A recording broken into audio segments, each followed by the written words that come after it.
aquí y vamos a empezar. Mari, ¿puedes hacer una oración?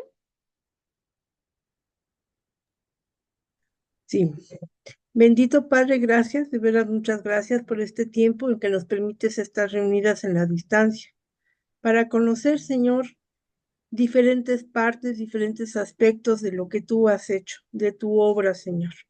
Gracias por la pastora Tania, porque tú le has preparado para esta clase y porque yo sé, Señor, que es tu Espíritu Santo el que va a hablar y nos va a enseñar y a transformar nuestras vidas. Gracias por ella y por las que estamos conectadas. Señor, tú sabes las razones por las que otras no se han conectado.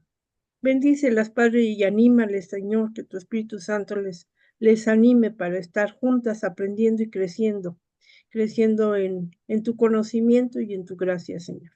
Gracias por este tiempo en el nombre de Jesús. Amén. Amén. Bueno, empezamos hoy en el mes de octubre, aunque ya estamos a 7, este primer lunes, con aprendiendo, acercándonos un poco a las figuras femeninas en la Reforma Protestante. En este mes, en muchas iglesias protestantes, pues se celebra este día. Pero siempre se habla de los hombres, ¿no? De Lutero, de Calvino, de Zwinglio, eh, figuras masculinas que van dejando de lado un poco a las figuras femeninas, ¿no? Y la importancia de las mujeres. Y es un tema bastante interesante porque es un poco como cuando vimos a mujeres en la Biblia y yo les hacía la pregunta, ¿no? Y hasta las hago a mis alumnos, ¿cuántas mujeres hay en la Biblia, no?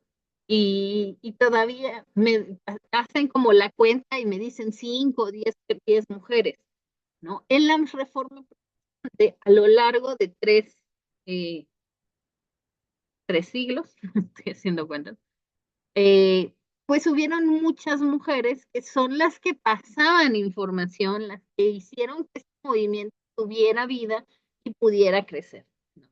Pero de esto no hablamos mucho, o de las que hablamos son de algunas pocas mujeres. Entonces, se me hizo bastante interesante poder abordar este tema en estos 4 lunes de octubre, ¿no? Hoy vamos a ver una introducción a lo que serían las mujeres en el siglo XVI, en época de la Reforma, y ya los siguientes lunes vamos a estar hablando, les voy a estar presentando a 4 mujeres cada lunes, ¿no? Que participaron en la Reforma. No voy a tratar de no hablar de las más famosas, pero bueno, por ahí una que otra se va a ir hablando de famosas como la esposa de Lutero o la esposa de Calvino, ¿no? Hay otras mujeres que tuvieron mayor incidencia, sobre todo también en distintas como corrientes teológicas. Entonces se me hizo bastante interesante estar buscando entre toda la lista de mujeres que estuvieron participando en la reforma, que fueron las que estuvieron moviéndose, ¿no? Algo así como el texto bíblico, ¿no? Si no es por las mujeres, el mensaje de Jesús no se hubiera movido. Algo así pasa en la reforma protestante. Y bueno, una de las cosas, bueno, voy a presentarles una,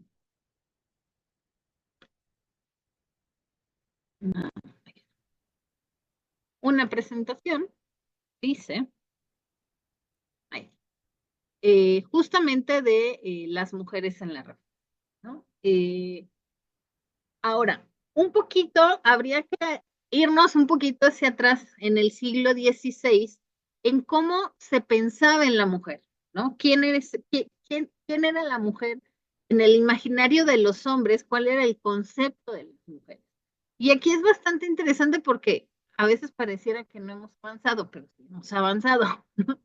Uno, ¿no? Desde las corrientes humanistas o los moralistas, se pensaba que la mujer, dice, debe de ser lo opuesto, dice, ¿cómo debe ser la mujer opuestos a la educación a las mujeres?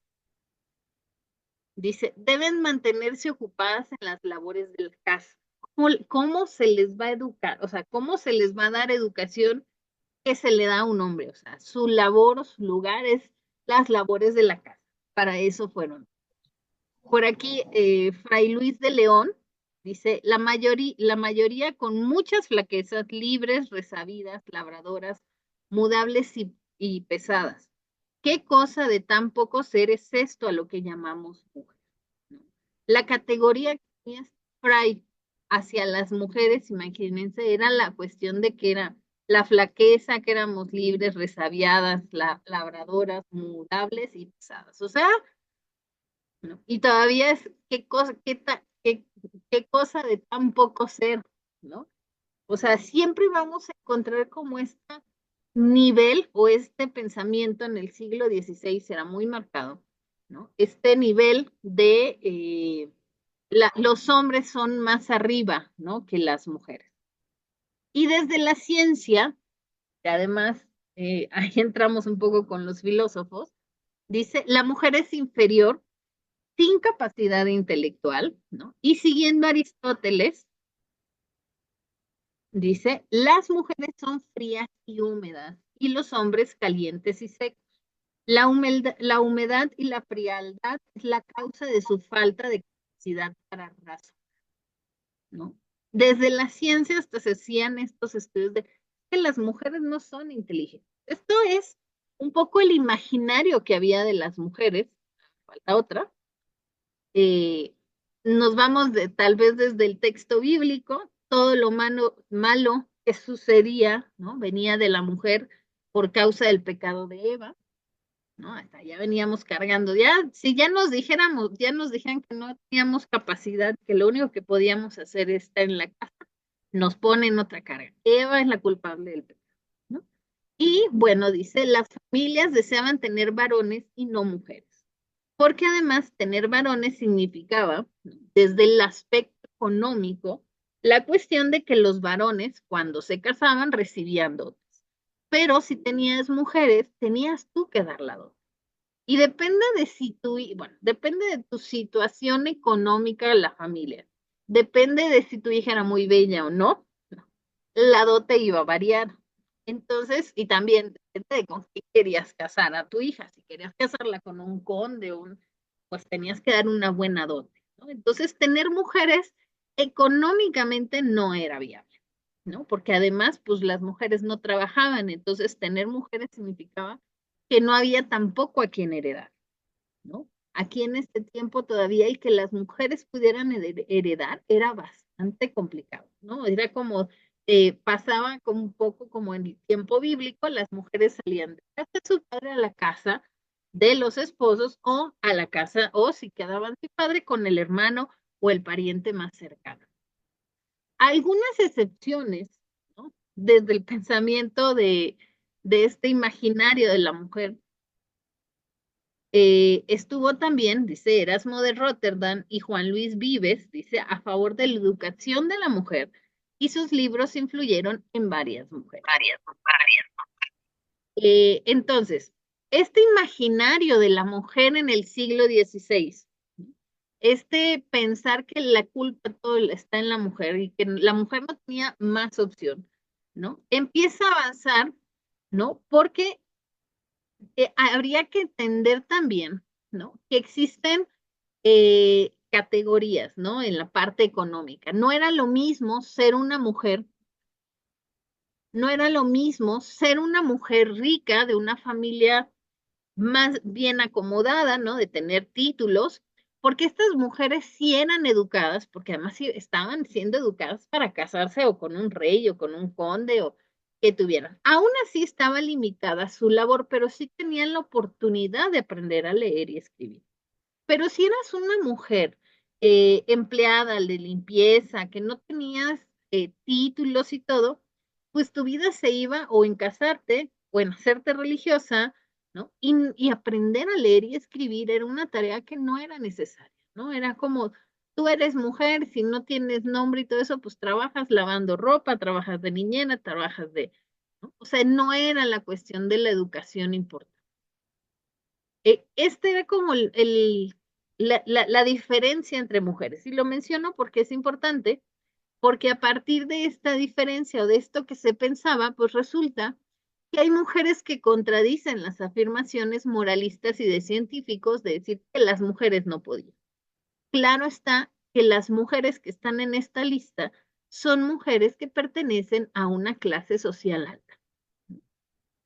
Las mujeres que sobresalen a tienen que ver con mujeres que tuvieron educación por parte de sus familias, porque pues era parte de tienes que conocer y tienes que saber y saber moverte en el ámbito político y, ¿no? y todo esto. Entonces, está la marquesa de Monteagudo, doña María de Pacheco y de Mendoza, dice Isabel de Córdoba, es una mujer que sabía latín, sabía griego y sabía hebreo. No les puse mayor información, pero es para que veamos que no eran, o sea, no es como que el imaginario que tenían los hombres de que las mujeres no podían aprender fuera posible. Beatriz de Galindo dice, enseñó latín a la reina. Isabel de Roseres predicó en la Catedral de Toledo y viajó hasta Roma para disertar con Juan Escoto, sí, delante de un grupo de cardenales. Una mujer presentándose delante de cardenales. No eran mujeres que además habían sido educadas o tenían un carácter fuerte como para decir, a ver, yo aquí sí sé. Dice Loisa de Sigea, ¿no? Era una políglota, o sea, sabía mucho de muchos temas, leía el siriaco además del hebreo y era escuchada por teólogos, ¿no? Lo que ella decía, la gente ponía atención. Y esta mujer no tenía títulos de nobleza como una marquesa, ¿no? Era atendida. Dice, muchas mujeres aparecen registradas como profesoras de retórica en las universidades de Salamanca y Alcalá. Está también Teresa de Cartagena, ¿sí? Autora de 2 obras. Para ella, la gracia divina era recibida tanto por hombres como por mujeres, tanto ricos y pobres, y sus obras causaron revuelo entre los varones. ¿Cómo una mujer podía tener este sentido de poder disertar y de poder analizar, ¿no? Lo que ellos no podían hacer? Olivia de Sabuco, de Nantes Barrera, dice, tenía una especialidad en medicina, escribió sobre la nueva filosofía de la naturaleza del hombre, no del hombre, sino del ser humano. Dice, su padre le exigió que pusiera el nombre de él como autor, pero no lo hizo y la dedicó con su nombre como autora al rey Felipe II. En su dedicatoria indica que lo que ella dice es mejor que lo que han escrito los hombres. Es bien interesante este manual y muchas mujeres, aún hubo aquí en la Ciudad de México, no sé si todavía está, una exposición de pinturas de artes de mujeres que tuvieron que cambiar su nombre a un nombre masculino para poder ser vendidas o ser reconocidas, ¿no? Porque siendo mujeres no iban a ser. Y entonces estamos en este estira y afloja de la situación. Teresa de Cepeda y Ahumada dice, hizo aportes en el campo teológico partiendo desde su experiencia mística. Ella era una religiosa. Y dice, doña Catalina de Aragón, dice, encargó a Luis Vives escribir sobre la instrucción de la mujer cristiana. La mujer, dice, debe ser docta y adoctrinada contra la idea de que la mujer virtuosa debe ser ignorante. La reina Isabel, reina, fundó escuelas para mujeres jóvenes pobres porque decía que la educación era necesaria para todas las mujeres.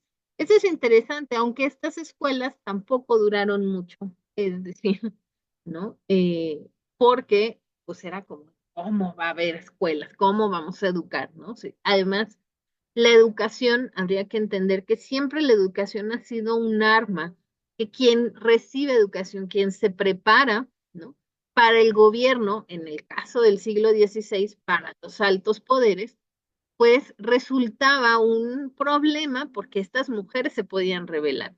Y estas mujeres que les mencioné son mujeres que se rebelaron en cierta forma hacia lo que según la mística y la sociedad y la tradición deberían de hacer.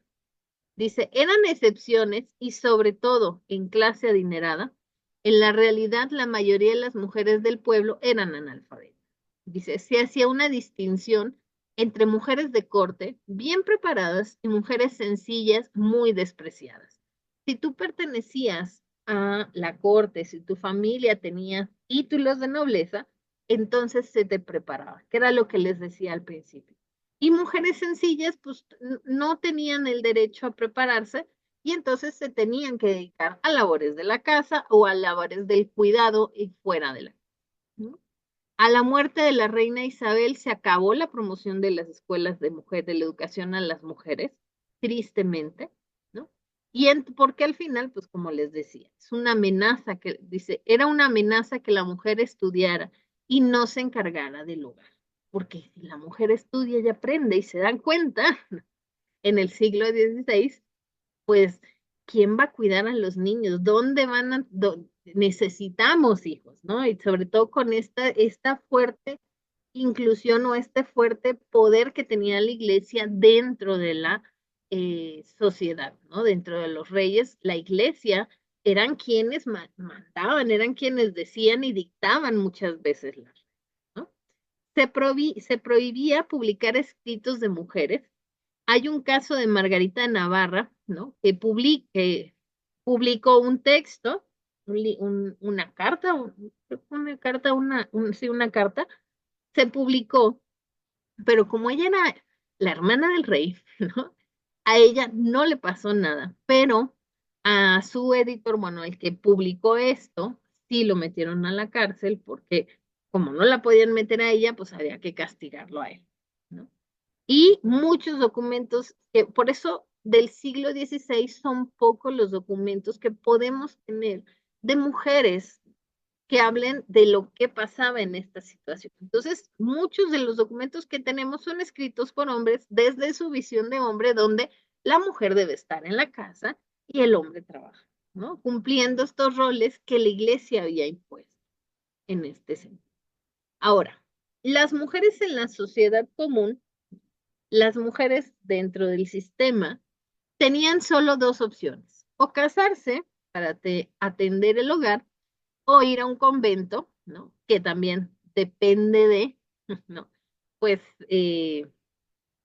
depende de tu situación, pues tenías cierto, ahorita vamos a ver eso.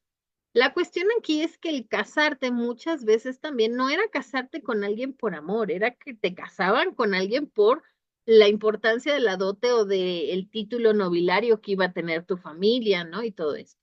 El convento, ¿no? Se daba como este sentido del rango superior, ¿no? Están casadas con Cristo. Entonces, muchas familias decían, pues a mi hija, en vez de casarla con alguien, que se vaya al convento. No es necesario. Bueno, uno de los ejemplos, pues, tenemos a Sor Juana Inés de la Cruz, que en lugar de casarse, se fue a un convento, ¿no? Fue como la decisión de decir, yo no quiero este matrimonio, prefiero ser religiosa, ¿no? No había posibilidades para las mujeres que pasaran de cierta edad y se consideran solteronas, las que eran sirvientas, las que se consideran, bueno, las prostitutas, las esclavas, las moriscas, gitanas y brujas. Para ellas no había ninguna posibilidad, ¿no? O sea, no era el matrimonio o el convento, ellas simplemente era lo ignoramos, ¿no? La sociedad puede decir, ignoramos esto y no está pasando, ¿no? Las solteronas pues se quedaban muchas veces en casa, ¿no? Esta costumbre por ahí, Juan, si vieron como agua para chocolate, mucha de esta costumbre de la hija menor no se tiene que casar porque se tiene que quedar a cuidar a los padres, ¿no? Hasta su vejez, sigue siendo, déjenme decir, hasta ahorita, siglo XXI, en algunos espacios algo que todavía se practica. O sea, este sentido del poder ubicar a una mujer, de decir, no, pues de que ya no estás en edad casadera, entonces te quedas aquí o te vas a un convento. Pero además hasta entrar a un convento no era tan fácil, ¿no? No era como el decir, ah, me voy al convento, ¿no? Si lo hacías por opción, que tú dijeras, voy a entrar, me voy a ser religiosa, dice, tenías que vivir la radicalidad del evangelio. Muchos conventos en esta época eran conventos, claustros, donde no podían salir. A muchas mujeres se les trataba mal también, ¿no? algunas mujeres que optaban, dice, estaban escapando de un matrimonio impuesto, porque a los papás no les interesaba, ¿no? O a quien imponía este matrimonio, no les interesaba si la persona con que los casaban era alguien de la misma edad. Muchas veces los casaban con gente, señores mucho mayores, porque decían, se va a morir, mira, tienes un hijo y te quedas con la herencia, en este sentido. Y bueno, los conventos, dice, era un lugar socialmente valorado después de quedar viuda, entonces muchas mujeres viudas se iban al convento también. Cuando era por necesidad, ¿no? Era esta parte de mujeres que sus familias no tenían una dote suficiente para conseguirles un buen matrimonio. Entonces los padres decían, mira, no tenemos dinero para conseguirte un buen esposo, para ponerte en una buena posición económica, entonces te vas de monja, ¿no?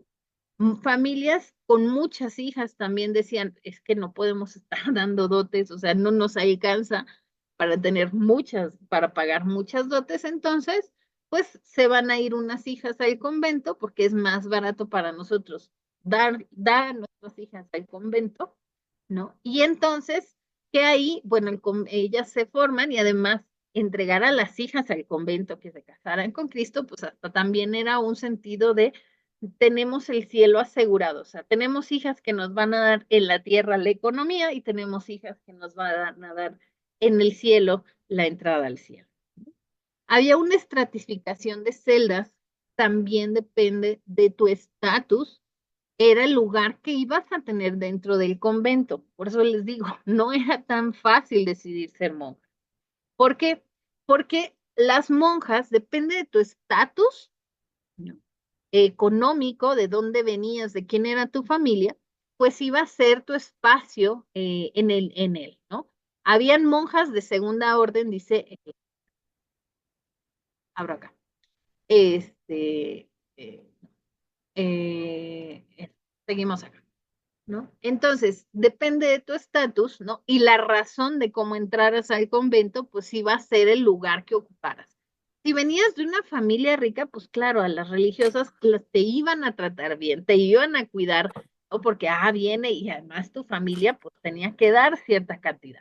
Pero si venías de una familia pobre, muchas veces eran mujeres maltratadas dentro del mismo convento, porque era tú no aportas nada, entonces tú vas a trabajar lo que esta no va a trabajar porque ella sí aporta económicamente, pero tú no. Entonces, hasta el decidir ser monjas, si era por opción o era obligación o era impuesto por la familia, tenía sus cosas, ¿no? Depende de la orden de las monjas, también entraba en cuestión del cuidado. Hay una historia de una joven que sus papás la obligaron a estudiar con las monjas, porque además tenían sus escuelas, y los papás la dejaron con las religiosas desde los 10 años, ¿no? Y ella pues tomó los votos porque era como lo que le habían inculcado desde niña, ¿no?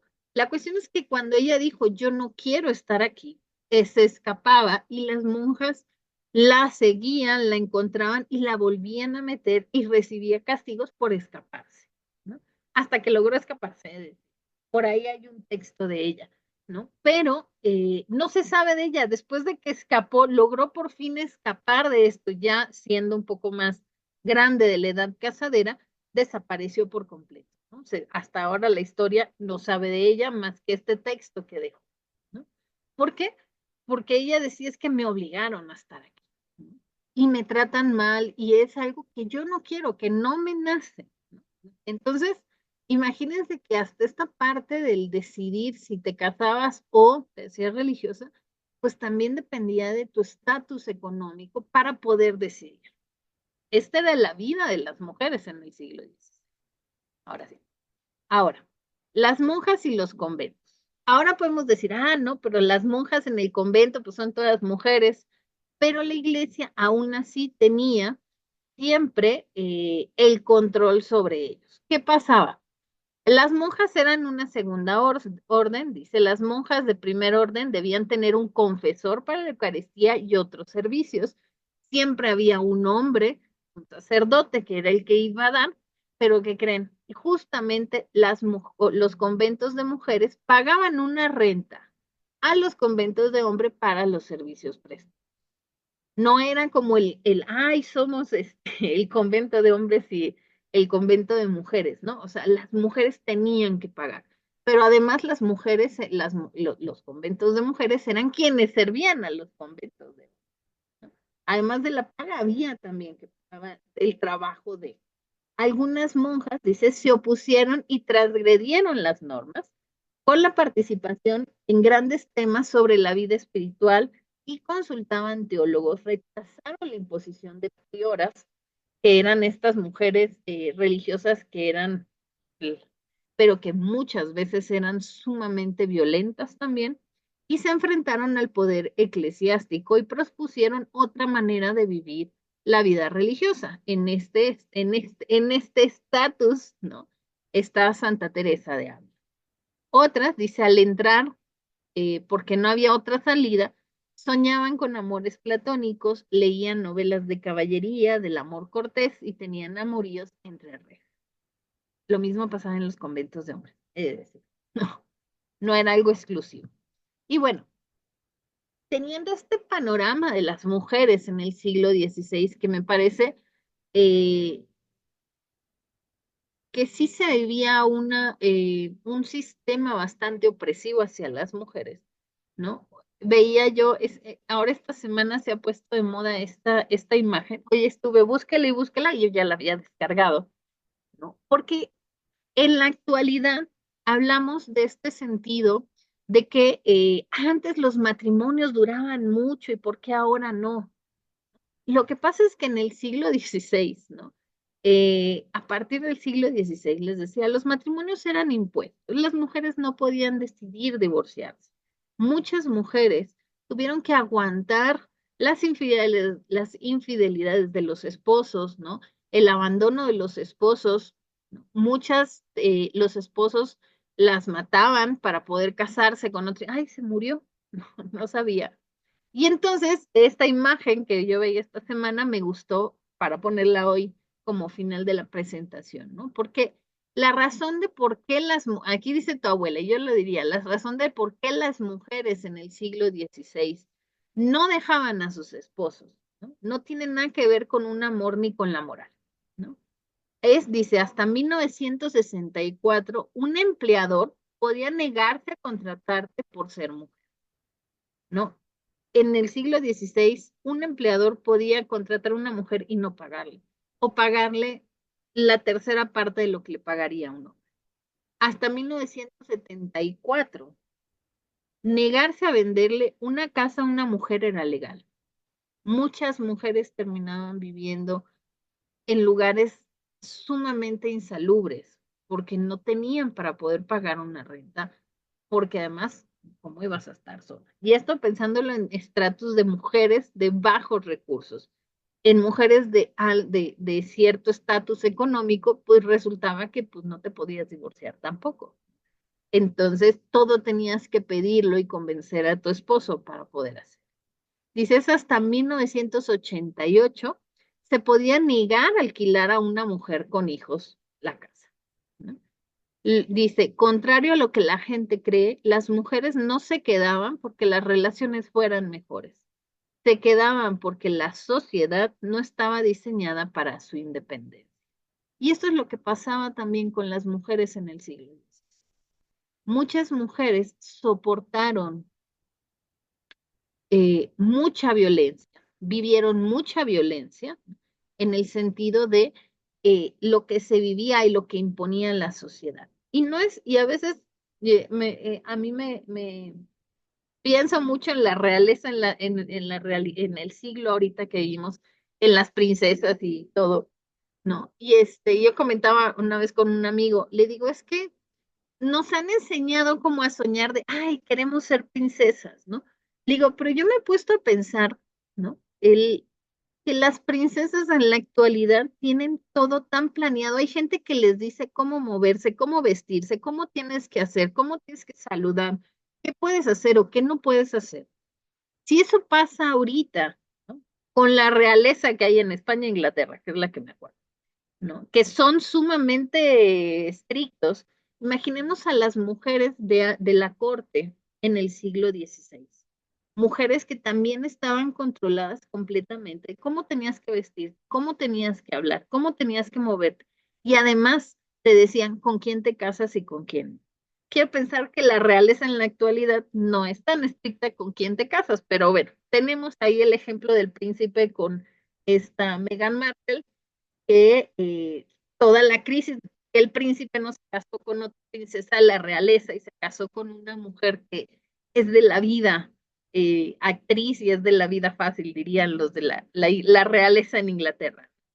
Y además de piel morena. Entonces, imagínense este ambiente de las mujeres en el siglo XVI. No era fácil, pero a pesar de la situación, bueno, muchas mujeres justamente de estratus económico alto fueron estas mujeres las que muchas veces rechazaron sus herencias para poder compartir lo que les llegaba de los documentos, cartas y estudios de Martin Luther, ¿no? Y son estas mujeres a las que vamos a estar conociendo, ¿no? El próximo lunes. ¿No? Pero es bastante interesante porque justamente, o sea, a pesar de toda la cosmovisión de una mujer sometida, habían mujeres que sobresalían y que luchaban, ¿no? Y que eran mujeres las que leían la Biblia y eran las que compartían y eran las que entendían este mensaje, ¿no? Muchas de ellas fueron perseguidas, muchas de ellas quedaron viudas, se casaban con pastores o con de luteranos que eran perseguidos y también ellas huían con los esposos, ¿no? Muchas mujeres fueron las que sostuvieron iglesias porque sus esposos se dedicaban a estar en tertulias teológicas, en escritura, pero eran ellas las que compartían y eran ellas las que cuidaban y eran ellas las que leían y hacían interpretaciones del texto bíblico desde ellas mismas, ¿no? Y esto lo tenemos desde el siglo XVI. El problema es que no tenemos mucha documentación. Entonces, lo poco que llegamos a tener, ¿no? Son imágenes de sus vidas, ¿no? O pequeños textos de recopilación de algunos que narraron algo de ellas, ¿no? Y textos de ellas como tales tenemos. Entonces, bueno, yo espero que esta introducción les parezca interesante para que el próximo lunes podamos ir conociendo a las primeras 4 mujeres. Traté de elegir a las mujeres, he de decir, porque les decía yo, déjenme busco el texto que estaba bien. Vamos a empezar, pongo acá, para decirle bien los años. Vamos a ver a 4 mujeres del año de 1600. Sí, después vamos a ver a 4 mujeres del año de 1700 y después 4 mujeres del año de 1800. ¿No? Más o menos agarré esos 300 siglos para ubicar, y nada más son 4 cuando realmente son muchas más, no crean que agarré. Yo quisiera darles todas, pero yo sé que también puede ser pesado, pero esto es para que vayamos agarrando ahí la curiosidad de conocer a estas mujeres por las que ahora tenemos bastantes textos en este sentido, ¿no? Y bueno, preguntas, dudas, quejas, sí, dudas más que quejas que tengan del tema, tal vez hable muy rápido, ustedes pueden preguntar. Pues aunque esto fue en el siglo XVI, la realidad es que seguimos moviéndonos muchas así. Todavía hay opresión, todavía hay descalificación, ¿no? Sí, muchas veces seguimos un poco cargando estos estigmas, ¿no? Que se leían. Eh, a mí se me hace interesante. Hay una maestra en la universidad que dice, el siglo XVI es el mejor. Yo quisiera vivir en el siglo XVI. Y yo a veces me quedo pensando, sí sabrá que en el siglo XVI ella no podría escribir, digo, es escritora, ha publicado libros. Ella no podría escribir si estuviéramos en el siglo XVI, ¿no? O por lo menos sus escritos no se pudieran ser publicados, ¿no? Porque además publicar algo y no tener el estatus económico como ser la hermana del rey, pues implicaba que podían condenarte a la muerte. Pero bueno, Margarita de Navarra se salvó porque su hermano era rey, ¿no? En ese sentido. Y además, bueno, Margarita de Navarra y su hermano fueron educados de la misma forma, ¿no? Su papá veía importante que los dos fueran entonces los dos estudiaban juntos desde niños y aprendieron y todo eso. Por eso Margarita Navarra era una mujer con mucha educación, ¿no? Y que apoyaba y que hacía unas críticas al sistema patriarcal de su época bastante interesante. Luego les mandaré la carta de ellas, se las voy a compartir porque a ella no la he puesto para estudiarla, pero está el texto de ella. Una carta larga donde hace todo una argumentación y un análisis de la situación, ¿no? De por qué a las mujeres se les considera como de segunda clase, siendo que ellas también, ¿no? Pueden y que ellas también escriben, ¿no? Y está muy buena esa carta. Ya las dejé pensando y me dijo, ¿no? Bueno, no tienen preguntas o dudas. Eh,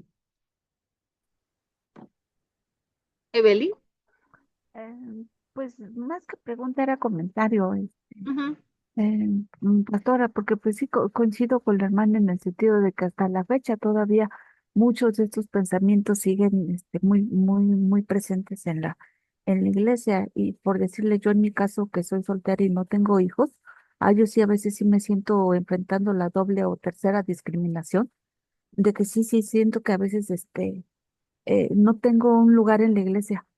Realmente, sí no encuentro mi espacio, porque no hay un área em, que trabaje con mujeres, que no tenemos hijos y que estamos solteras. Y entonces, sí como que de repente ando como perrito perdido, ¿no?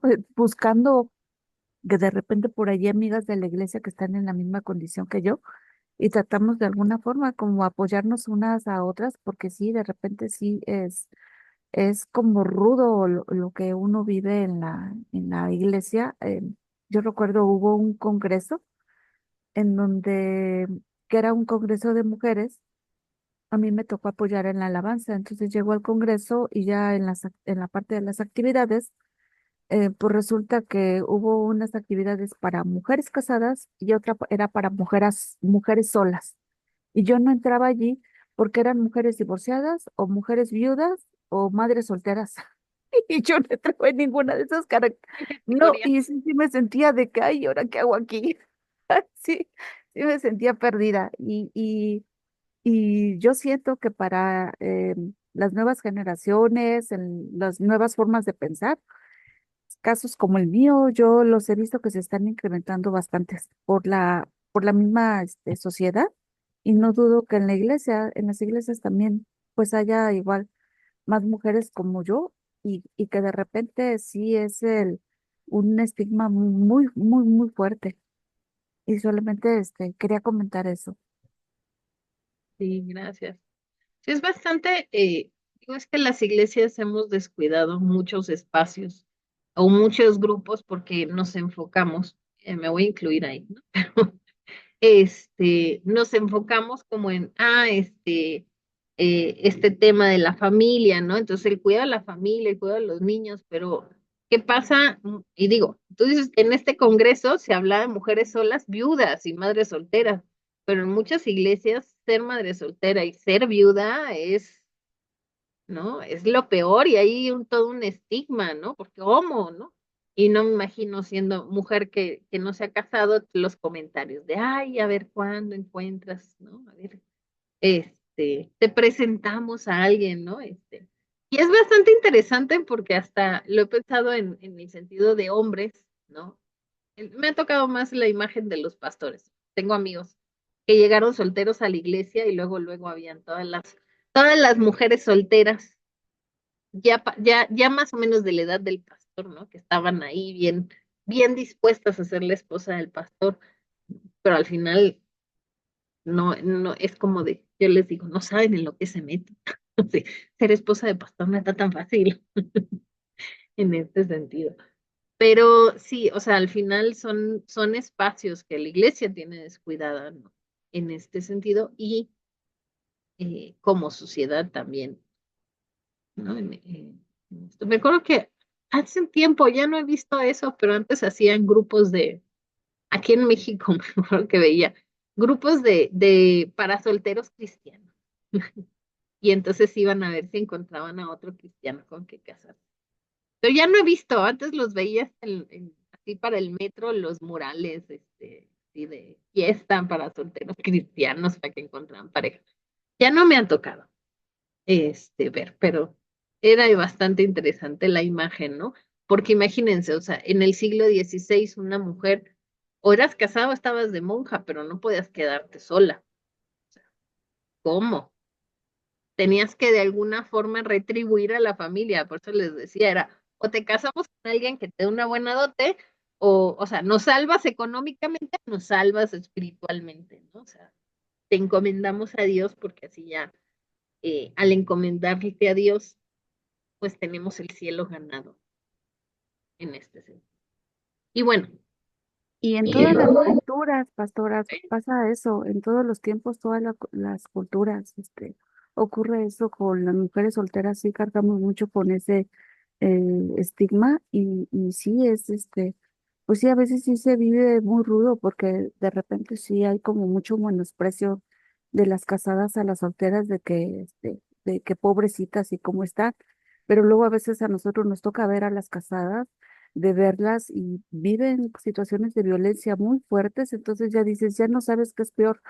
O sea, si estar como yo, que también igual, o sea, sí, la soledad y todo esto tiene sus asegúnes, pero estar del otro lado, pues también igual casadas, pero soportando situaciones que de verdad a veces en la iglesia no se comentan, ¿no? sí, muchas veces callamos muchas situaciones de violencia, aún dentro de la iglesia. Pero bueno, Sí. Y entonces a veces nosotros lo vivimos así de que no, pues de la que me salvé. No. pues, sí, Alma, Pues a mí me parece interesante esta primera sesión de entender cuál era la situación de la mujer, porque pues, vamos a ver las mujeres en la reforma, ¿no? Y me llama la atención que no es nada nuevo, ¿no?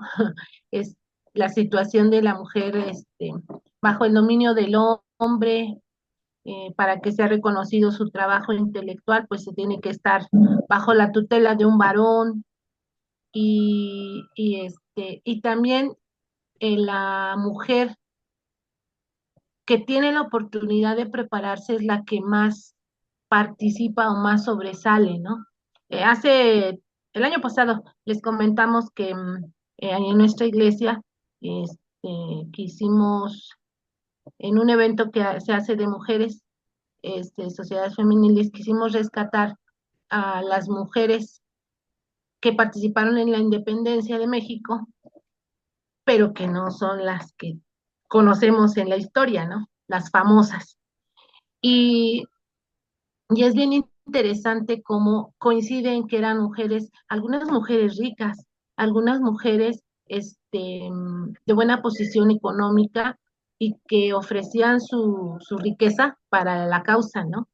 Intelectuales, mujeres porque te habían tenido la oportunidad de instruirse y que también participaban en el movimiento de la independencia, ¿no? Entonces, ¿cómo es cíclico, ¿no? La historia de las mujeres ha sido de opresión, de estar, su trabajo oculto, ¿no? Eh, para que sea reconocido, insisto, pues que un hombre inclusive hasta ponga su nombre, ¿no? Y hemos sabido casos de mujeres, ¿no? Escritoras, pintoras, que firma el trabajo un hombre para que sea reconocido. El trabajo.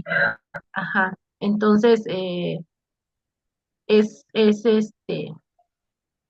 pues también como para pensar, ¿no? Bueno, esa es la situación de la mujer. Afortunadamente ahora pues ya hay más apertura y todo esto, y es donde está el reto para nosotros las mujeres, ¿no? O sea, ¿qué vamos a hacer ahora, ¿no? Que ya no está tan marcada esta cuestión, que sí cuesta, ¿no? Siempre para la mujer cuesta más sobresalir.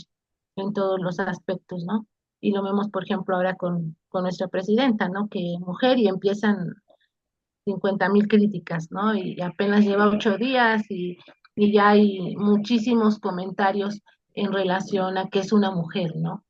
Entonces, este, esto es interesante, ¿no? Y como para pensarlo, ¿no? Pensarlo y ver ahora como mujeres qué podemos hacer o cómo actuar para que sea reconocido el trabajo, ¿no? Pero sobre todo también en nuestras generaciones venideras, ¿no? Porque ahorita a lo mejor nos está tocando un momento en el que se están viendo esta serie de situaciones.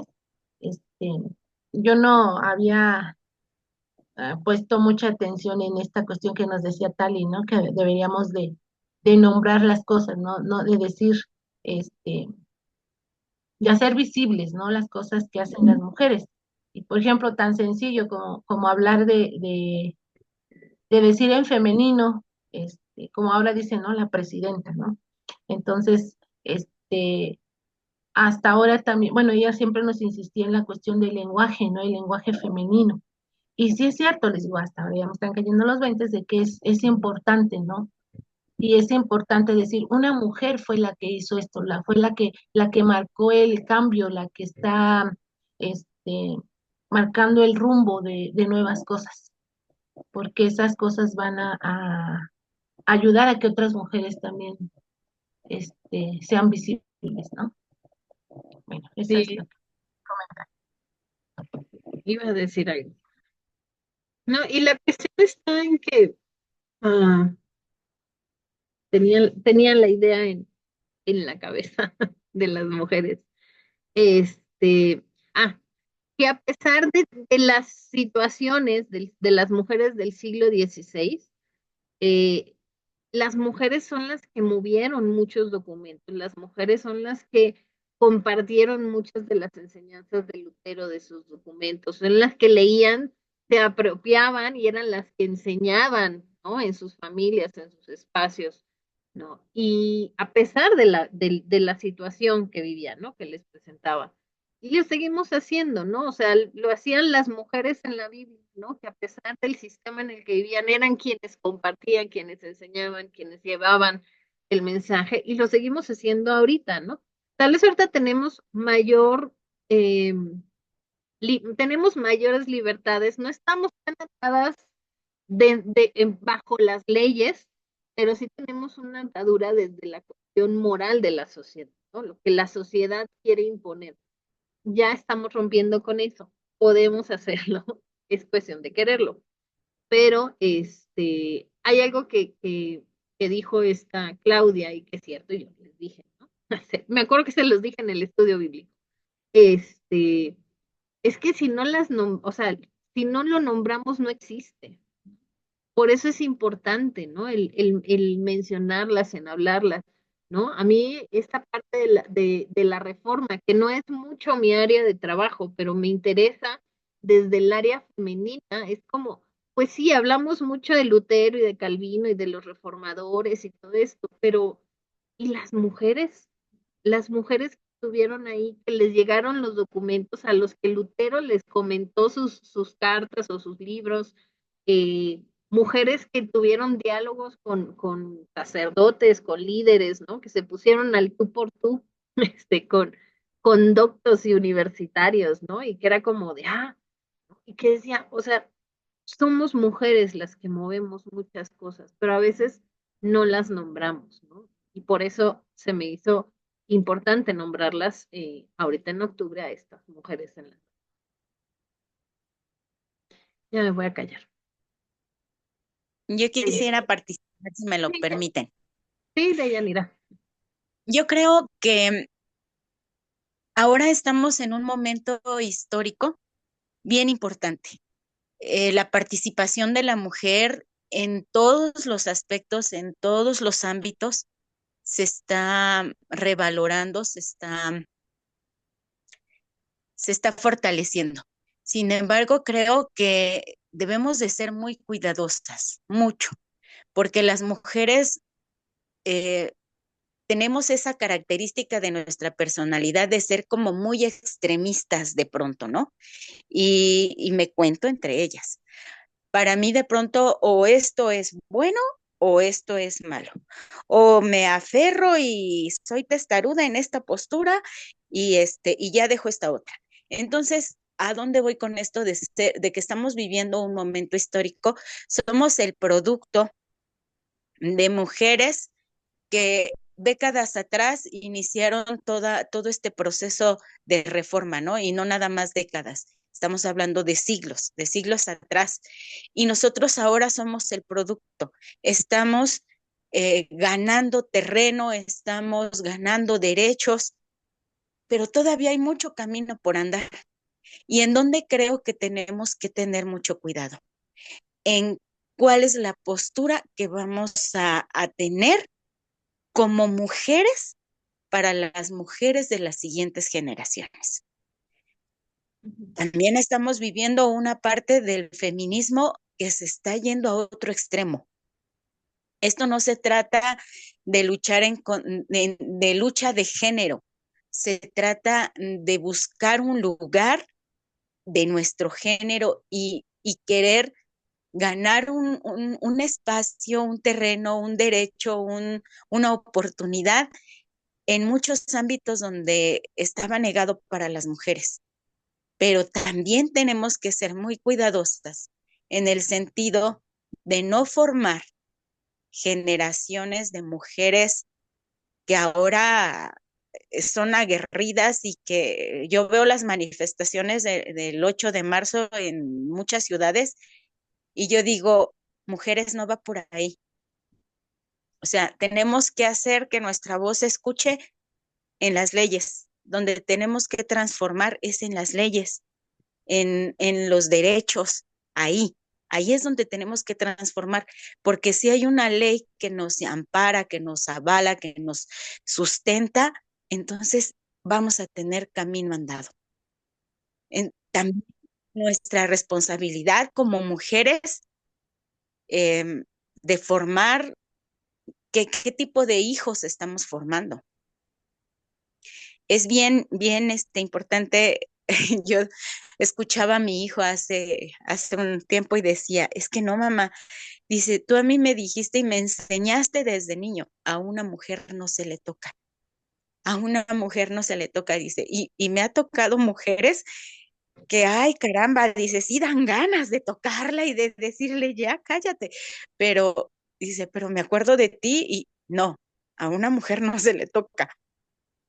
Y entonces, ese tipo de responsabilidad social, moral, cultural, espiritual, es la que ahora tenemos en nuestras manos. Y así seamos mamás, o seamos tías, o seamos amigas, o sea, en todos los ámbitos, esa responsabilidad de las nuevas generaciones nos está tocando a nosotros. Y es mucha responsabilidad. Pero yo creo que Dios ha sido bueno con nosotras, siempre, siempre, siempre, y nos permitirá tener la sabiduría necesaria para poder hacer lo propio desde donde nos toque hacerlo, como mamá, como hija, como mujer. Esa responsabilidad yo creo que es mucha, pero que Dios nos dé sabiduría. Gracias. Gracias, Linda.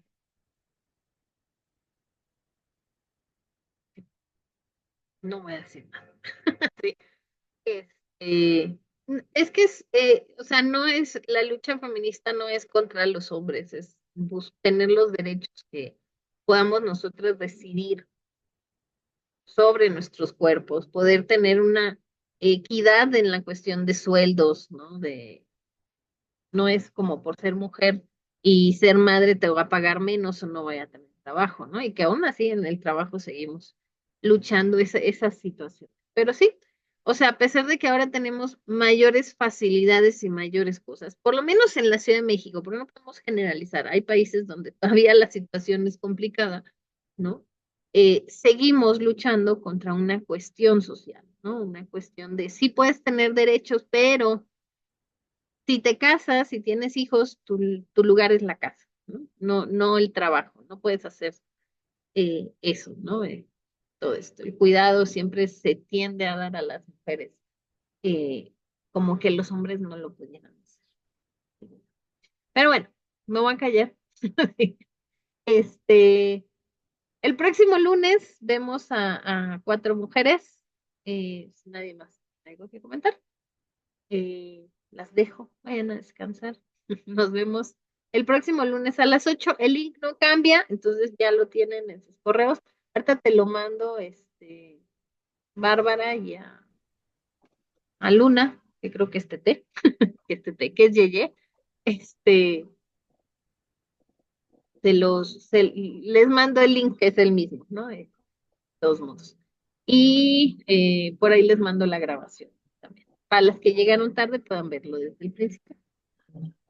Pero no se acostumbren a recibir la grabación y después digan, ay, no entro porque me van a mandar la grabación, porque no se siente bonito dar la clase sin alumnas, en serio. Y es bonito que aporten ustedes y que compartan, ¿va? Bueno, las dejo, vayan a descansar. Nos vemos el próximo lunes. Saludos a todos. Bendiciones. Gracias. Saludos, Hasta saludos, luego. saludos. Hasta luego. Buenas noches. Bárbara, qué gusto Descansen. verte. Bye.